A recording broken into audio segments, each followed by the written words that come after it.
The Summer and Winter Olympics are two of the biggest events on the whole planet. Everyone is just glued to their screens, cheering on their country in all the different Olympic events. A lot of the time, there are favourites to win an event, athletes who are so good that it seems like they just can't lose. However, you can never ever be too sure. There have been times in the past where some athletes have defied all expectations and snatched victory when nobody thought they could. My name is Danny Burke, and this is the top 10 biggest Olympic upsets. Starting off at number 10 now, we have Stephen Bradbury. This story is the stuff of Olympic legend. In 2002, this Australian speed skater was far from the favourite to win his event. In the semi-finals, he was in last place until 3 of the other competitors in the race crashed near the end, allowing Stephen to advance to the finals. Amazingly, in the finals, with Stephen in last place again with 50 meters to go, the same thing happened. One of the other skaters caused a crash, which also brought down the other 3. Stephen became the first person from a southern hemisphere country to win a Winter Olympic event. He said he saw his medal as a reward for the years of work before that, and not necessarily for the events that happened in those races. Next up at number 9 now, we have the men's 2004 relay. The USA has always done well in track and field events,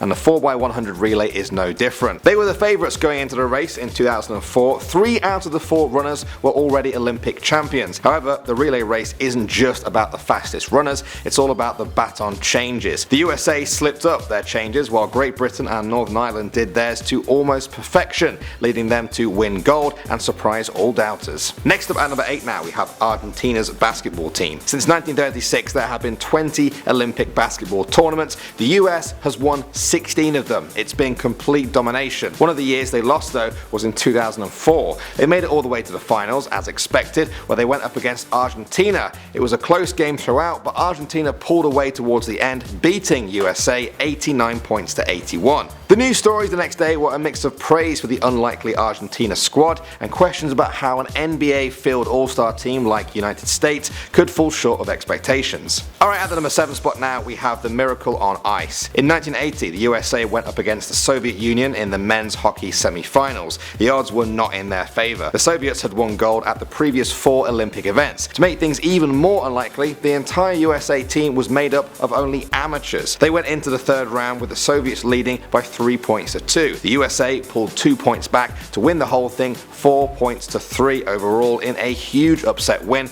that will come to be known as the Miracle on Ice. Moving on to number 6 now, we have Rulon Gardner. In 2000, Russian wrestler Alexander Karelin was the clear favourite to win the wrestling gold medal. He had done so in 1988, 1992 and 1996. He'd also won 8 of the last 11 world championships. In a shock upset though, he was beaten in 2000 by American wrestler Rulon Gardner. He won on points and gave Karelin his first loss in 13 years. Next up at number 5 now, we have Kostas Kenteris. We're staying with the 2000 Olympics in Sydney for this one, for the men's 200 meter finals. American runner John Capel was the favourite to win this. To everyone's surprise though, as the runners made their way around the bend, it was Greek runner Kostas Kenteris who started to pull ahead. He ended up winning and taking gold with a time of 20.09 seconds. That ended up being the slowest winning time in 20 years. Alright, at number 4 now, we have Japan's softball. 2008 was the last year that softball was ever played at the Olympics, although it is going to be reinstated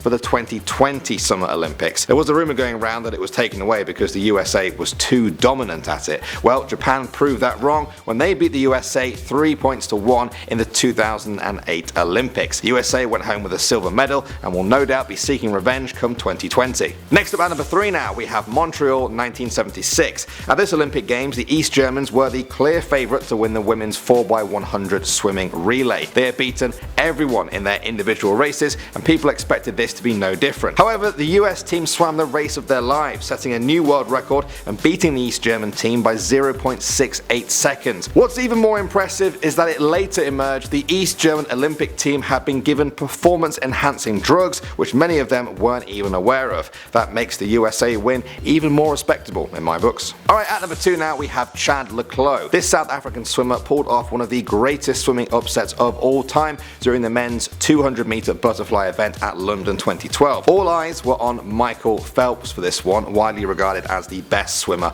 of all time. He wasn't performing as well as he was 4 years before, but you'd still be dumb to bet against him. Chad le Clos proved everyone wrong by keeping up with Phelps and then timing his reach at the end perfectly to grab first place and the gold medal. And finally, at number 1 now, we have Emil Zatopek. At the 1952 Olympic Games, this Czechoslovakian runner had won gold medals in the 5,000 and 10,000 meter races. That wasn't too surprising. What was though was that Emil decided at the last minute that he wanted to also run in the marathon race. His longest competitive races had been less than a quarter of the marathon's distance. The favourite to win this race was Great Britain's Jim Peters, who held the world record for it at the time. Despite all of the odds being against Emil, he won the race, passing every single runner and crossing the finish line in 2 hours, 23 minutes and 2 seconds, over 2.5 minutes ahead of the runner-up. Well, there you go, amazing stories about amazing athletes who didn't get intimidated by other people's expectations of them. I think we can all learn something from that in our day-to-day lives. What other Olympic type videos do you guys want to see next on the channel? My name is Danny Burke. Thanks for watching as always guys, and I'll see you all in the next video.